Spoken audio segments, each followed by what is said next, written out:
Hello, So You Think You Could Dance fans. I'm Gold Derby Senior Editor Daniel Montgomery here with my fellow Senior Editor Susan Wloszczyna to talk about Top 4 Perform Night on So You Think You Could Dance, which was the final 4 dancers of the season. Gino Cosculluela, Bailey Munoz, Sophie Pittman, and Mariah Russell. They all performed in every permutation of duo with the other 3 and with all-stars and in an opening group routine. They all performed at least 5 times. I might have missed 1 or 2. So no elimination to talk about, obviously, because these are the final 4. So the votes from Monday night going into Tuesday morning will be combined with the previous week's votes to decide who wins the competition. So, first off, Susan, since we have no elimination to talk about first, let's start with who you think from this last night of performances made the strongest impression. Bailey. As the crowd chanted, yes. They didn't say Sophie. Yeah. The only one who had people like literally chanting his name in the crowd. So I'm like thinking this feels like a foregone conclusion, but maybe not. But like, yeah, I'm in the tank for Bailey. I think you're in the tank for Bailey. I want him to win. I think a couple of the others would be deserving, but like I really think it should be Bailey. Yeah, he was the most fun, most entertaining, most improved, most everything, and yet he's only 5 foot tall, but it feels bigger now. So. Yeah, and every routine he did almost. I mean, he wasn't the ones. He had to do Bollywood. Yeah, he did Bollywood with Sophie, and he sort of survived. I mean, they didn't. Yeah. They fall out of the cart. Didn't love it. I liked it better than the judges did, but I liked it on Bailey's side more than I liked it on Sophie's side. Like, I was really worried about Sophie going to hip hop at the end of the night because I saw her in Bollywood and I thought like that. It didn't look comfortable on her. So, but I thought he did a really good job with it, even though I would agree it wasn't either of their best routine of the season by any means. Certainly not either of their best routines of the night. But yeah, they both survived that one. Yeah. But and Bailey pulled it off. Like, he's a B-boy. He pulled that off. He pulled everything off. Well, to preview our Mary Murphy interview we did, or before we watched the show, she actually referenced Rudy for Bailey, so it came true. The chant was right straight out of that movie. So, he strikes me as the most versatile person in the final 4, and really the top 10. And it seems ironic because he's a b-boy, and a lot of times the hip hop dancers don't have as much versatility doing other styles. But in this case, I think he is way more adaptable than even all the contemporary dancers he's up against. Like, he did Bollywood, he did jazz, he's done ballroom, which even with his small stature, he survived that one, even though that wasn't the best week. Yeah, mostly. His performance of the entire season, but only because of the size difference made it difficult to complete some of the maneuvers. I honestly think it would be interesting to see him do a ballroom routine, as the following partner with, someone who's taller than him, whether it's a woman or another male dancer or something like that. And they twirl him around.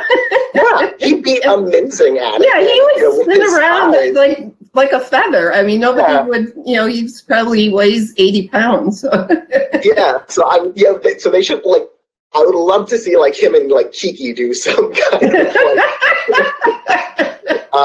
okay, well that's your dream, but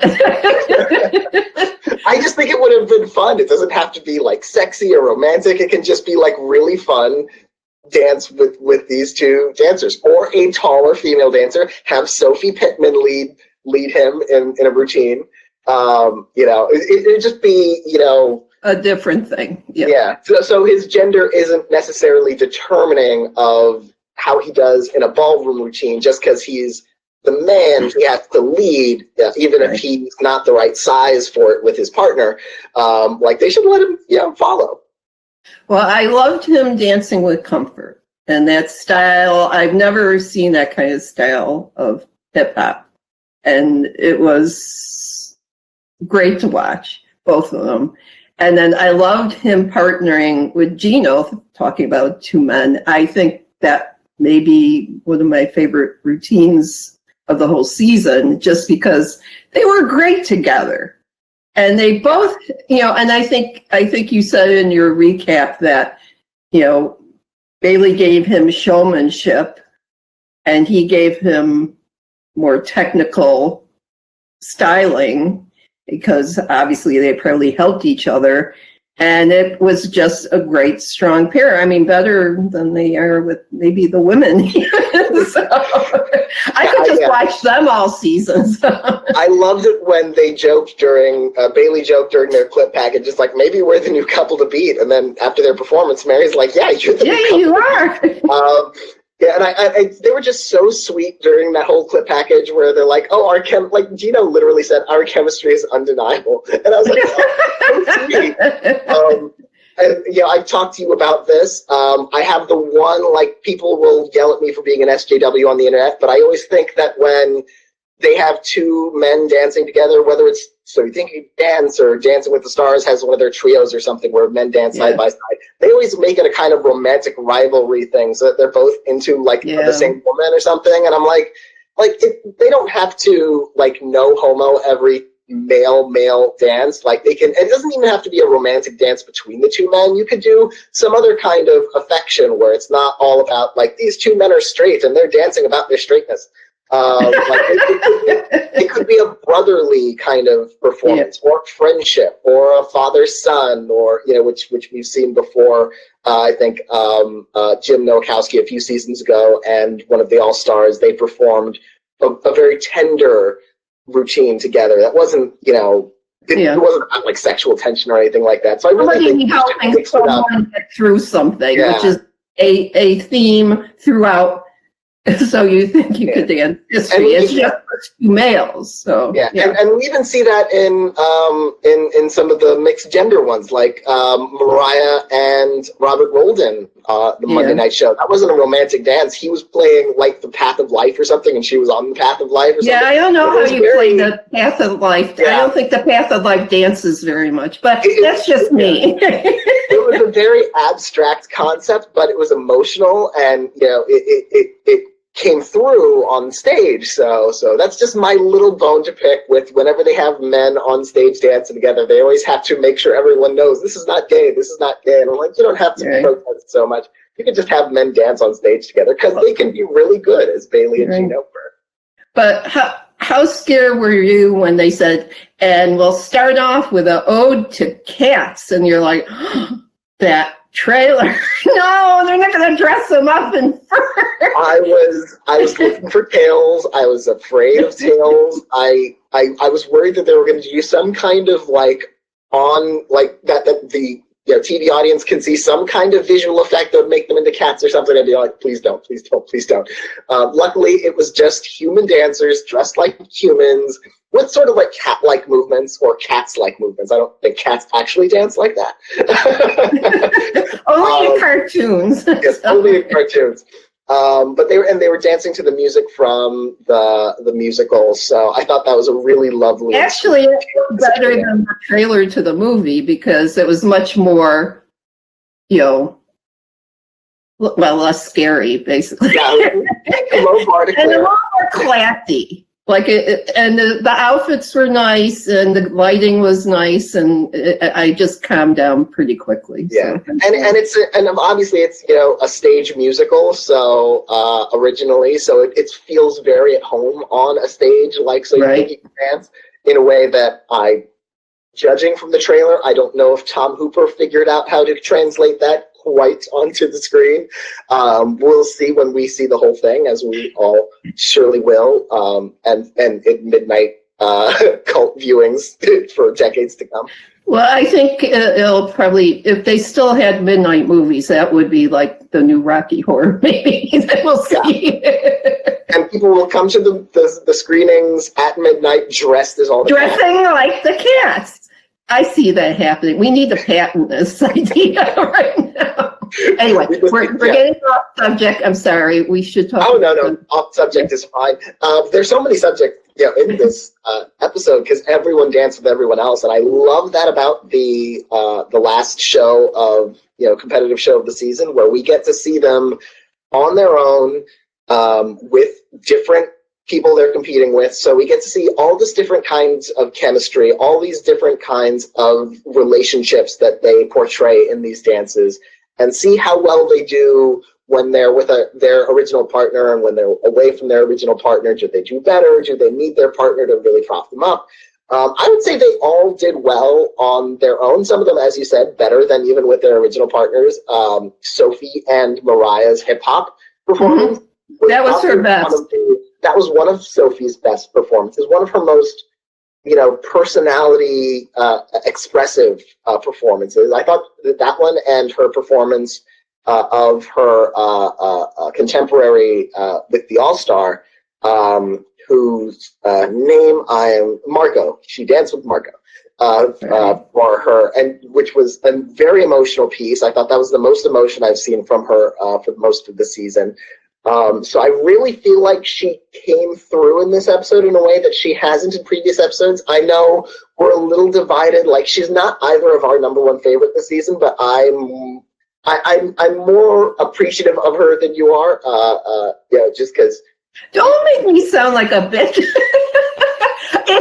I'm sure she's a nice girl. Yeah. But if she's going to perform for me, she better entertain me. And I would say she's about 50% less entertaining me than any of the other three. So I'm just saying, I'm judging her by the way she should be judged as a dance. And I will also, I agree with you completely on the substance of that. She's one of these dancers who I feel like is incredibly adaptable, incredibly talented, but I haven't really gotten a sense of her as a performer, as a personality, as like her stage presence really was never. Has she ever told a backstory? She has apparently a perfect life, because everybody else has something going on.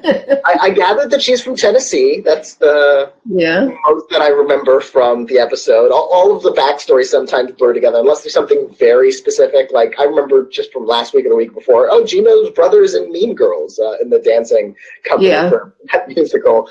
And of course, they've mentioned that Mariah's father is in prison. I actually don't remember that much about Bailey's backstory. His whole thing was himself. I think you didn't watch the episode he was first on, but they said he was premature and he had to struggle. Oh, that's right. Yeah. And you know that. Yeah. So, no, I mean, I'm sure Sophie had a very pleasant childhood, and she seems to be, fairly normal. I don't know if that helps you being an entertainer necessarily, but, she does. If she had a backstory, I don't even remember her first tryout. I mean, I don't know if we saw that. I don't know if she came out of the academy, newly born, or I don't remember her showing up before. She was kind of divisive from the very beginning. Like, they showed a clip from her first audition during, the clip package of her journey from the beginning. And apparently she was a little divisive for the judges right from the beginning, because even that first audition, Dietrich is like, I'm not sure if I feel what you're doing up there, which I think is what we're both. That is right on point. I can see what you're doing, but I can't necessarily feel what you're doing. I feel like she is, more than the other ones, a little bit contained in a way that Madison was, who was eliminated last week. And, where the other three, I feel like they have, either earlier or a little later really come out of their shells. Gino, Bailey, Mariah. I feel like there's still a little bit of kind of holding back in terms of emotional personality, just abandon, just like perform on the stage instead of just doing the steps. I will say I did think Sophie did a really good job of that with the hip hop routine and with her all-star routine with Marco. I thought those were probably two of her best performances, if not her two best performances so far. Okay, well, I will stop now with the negativity. So Well, I'm not on the show dancing. What am I talking about? So, I'm not sweating every week. So. I feel bad personally too, because I do like the other three so much that I feel bad that I don't like Sophie more, even though I like her. I think she's a really great dancer. I just like my eyes gravitate towards those other three, like just all stars to me. Wonder when they learn who they're working with, if they tailor. I mean, they've been watching these dancers now for weeks, so if they tailor it to what they consider their strong suit and not challenge them as much as maybe some others. I don't know if they try to make it better for them somehow. I'm sure they try and tailor them to the routines, to the dancer's strengths. Like as you mentioned, we interviewed Mary Murphy recently before this past week's show, and she was telling us when she was a choreographer on the show, she knows what it's like. It's like if you have someone who is natural to that style or who is already trained in that style, you can do more with them or do less with them, or change things up what you do with them depending on what their level is, what they're coming in with. Because you want to make them look good so that they look good on the show, but you also want to make them look good so that they make you look good as a choreographer. So it's really this kind of marriage of the right choreography for the right dancer at the right time, which I admire all the choreographers for, because these people are they have, especially a week like this, you have a week and they're learning 5 dances, right? Which is just insane. I don't know how much any individual choreographer or set of choreographers had with their dancers to prepare that one dance, because it must have been just like through the ringer, all of them. Which, speaking of which, I would like to talk about one of those dances in particular, the quick step, which was choreographed by Artem Chigvintsev and Sharna Burgess. Is that the kind of Dancing with the Stars this season? Is that the kind of stuff they would do? Those kind of fast-paced kind of thing, or? I mean, everyone on Dancing with the Stars does pretty much everything. And Dancing with the Stars pretty much runs the gamut. Every style. Every ballroom style plus contemporary, occasionally jazz. But yeah, like everyone on Dancing with the Stars does.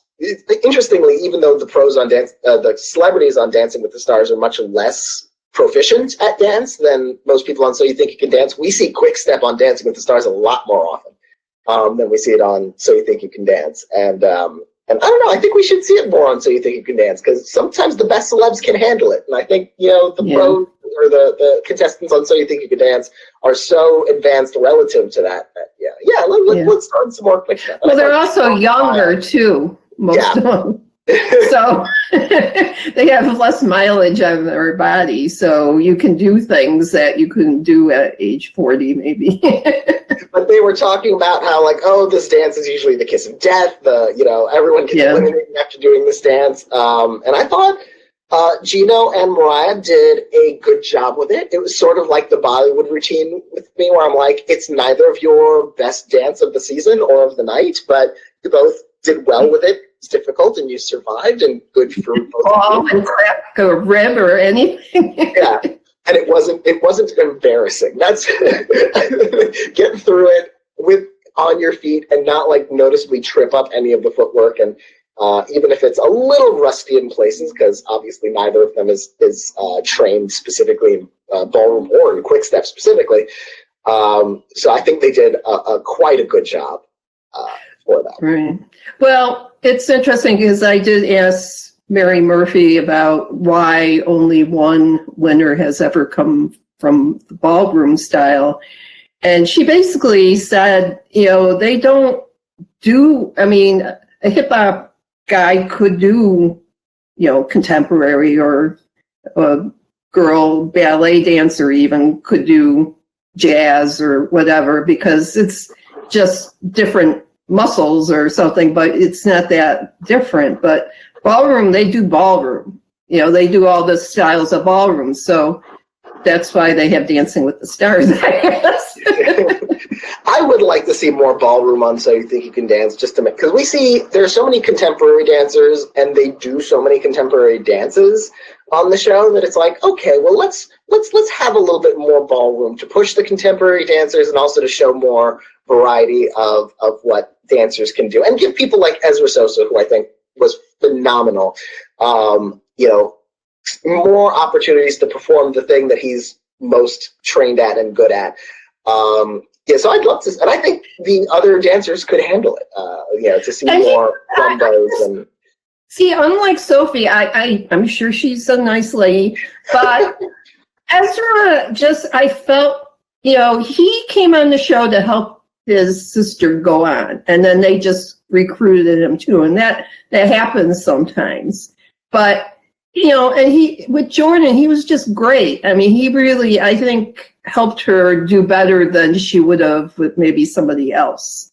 And so I felt kind of bad because, you know, I just thought he was incredibly talented. He adapted to almost every style very well. And I just, you know, you can't have a bunch of people just hanging around and eliminating someone, unfortunately. So, yeah. But who knows? Maybe he'll go on to, like, Dancing with the Stars. I don't know. I would love to dance with him. Join the troupe on Dancing with the Stars. Unfortunately, we're at a point with both of these shows where, you know, fingers crossed how many more seasons they're gonna. Well, Mary said something like that. I asked her about the Lucille Ball of Dancing. She goes, "Well, I would love to have her back, but if there's another season, she." Yeah. I think every season is, you know, they're obviously, you know, trying to not spend a lot of money on So You Think You Could Dance the way they used to, because it's only 10, you know, people now. Yeah, we're getting fewer live shows, you know, which I'm sure is partly for costs. Right. So, yeah, which is sad because both shows sort of started close to the same time, like the 2000s, and they've both been going on for so long, and they've made so many people stars. Like, they've made so many people, like Travis Wall, like Derek Huff. You know, we've seen so many people rise, and so if both of shows were sort of winding down in their runs at the same time, it would be sad, because we wouldn't get to see these people very many places on TV, unless they all just like piled into World of Dance. I don't know. Maybe if, you know, Jennifer Lopez ends up riding the Oscar train for Hustlers or something, she'll hand that show off to somebody. You never know. So yeah, I would miss the opportunity to see dances by some of these choreographers and some of these pro dancers. If not every, you know, week of the year, then, you know, for, you know, a few weeks during the summer or during the fall. Like, I would love to see one or both of these shows continue in some capacity into the future. So going into next week's finale, we've both said that we think Bailey is going to be the winner and should be the winner. Who do you think America will pick as second, third, and fourth place? Because I've made slight changes there since Monday Night Show. Well, I think Gino did well for himself on this show, especially.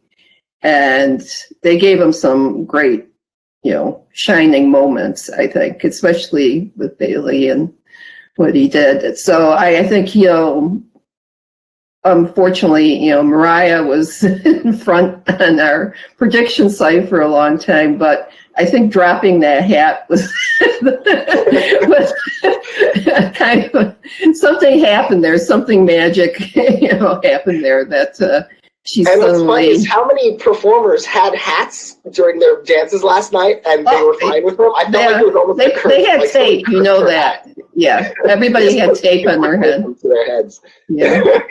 And and then so Mariah might be third, I think. And then we know who's fourth, and I'm not going to say.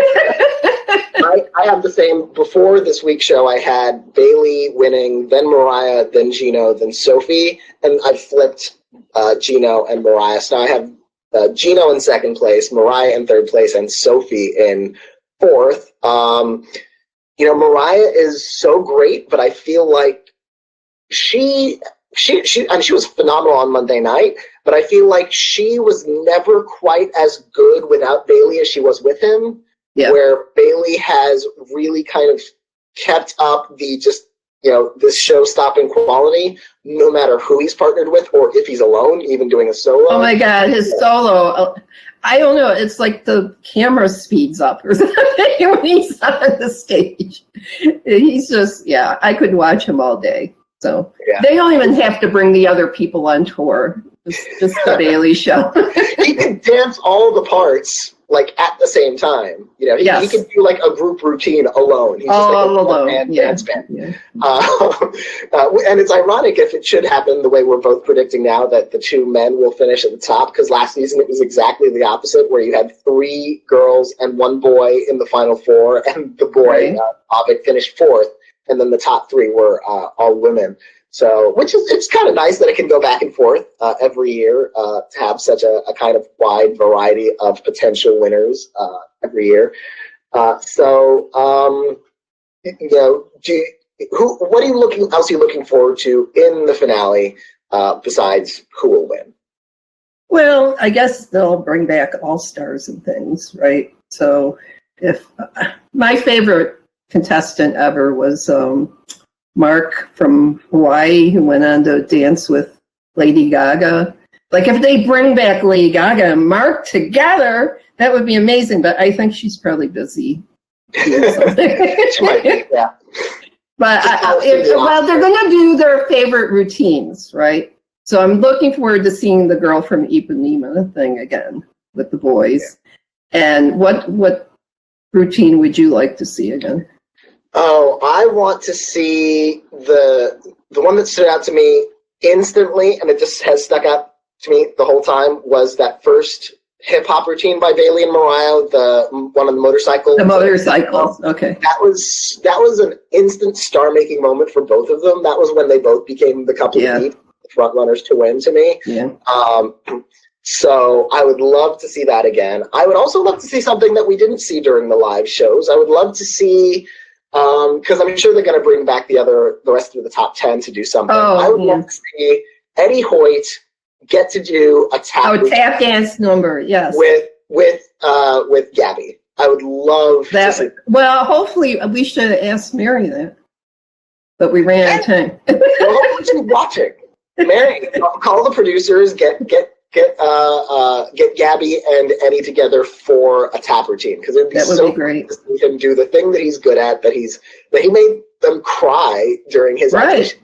The first time for Mary to cry over tap dance. Yeah, which he freestyled during that audition. Yes, that was amazing. Which was just extraordinary. And so, he got kind of bad luck getting Jazz Funk, his first live show, and it was kind of, that's all she wrote for that. So I would love to see him be able to come back and do some tap for America with another legendary tap dancer from the show's history. I also love the one with the rooftop. Oh, that was lovely, yeah. Yeah, I would like to see that again, too. I don't know if there was many funny routines. There were a couple. Maybe I wasn't laughing. I think that what I might do, just a top 10 list of the top 10 best routines of from the live shows this season, because there were quite a few good ones, and it'll be interesting, for me, just for my purposes, just to sort of think about them again and find, that was really good, or that was better than I remember, and that sort of thing. Yeah, no, that'd be fun to see that. Yeah. So with that, thank you, Susan, for joining me, and thank you everyone for watching or listening to us with this recap of Monday Night's show. We will be back next week to talk about Who Won So You Think You Can Dance, season 16. So until then, thank you again.